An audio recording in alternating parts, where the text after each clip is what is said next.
Eli, Eli, lama azavtani is a direct quote from the Hebrew Old Testament. Yeshua could speak Hebrew and he could quote from the Old Testament in Hebrew. Za'ak Yeshua bekol gadol ve'amar, Eli, Eli, lama azavtani. My El, why did you forsake me? Now remember, in the Greek version of Mark, it first quotes Yeshua in Aramaic and then translates the sentence into Greek.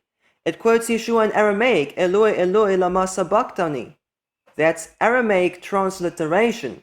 And then it translates that into Greek. And we see the same thing in the Latin Vulgate, and we see the same thing even in the Aramaic Peshitta. It quotes Yeshua in Aramaic and then translates what Yeshua said into Aramaic. Of course, that doesn't make much sense. And many people have concluded, based on this and similar verses, that Yeshua spoke Aramaic on the cross. Meaning what? Many people then conclude that Yeshua could not speak Hebrew.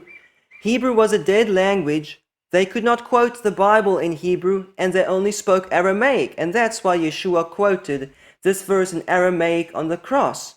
However, if we look at the Hebrew version, it does not quote Yeshua in Aramaic. Eli, Eli, lama azavtani is a direct quote from the Hebrew Old Testament.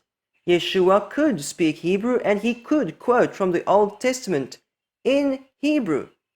And by the way, this also is an evidence of authenticity, because if the Hebrew Gospels from Sepharad derived from the Greek, Latin, or Aramaic Peshitta versions, it would have quoted Yeshua first in Aramaic and then in translation, based on the other versions.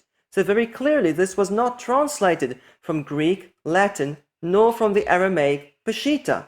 For more information about this evidence of authenticity, as well as the previous interesting reading we just looked at from the Gospel of John, please see our introductions to Mark and John.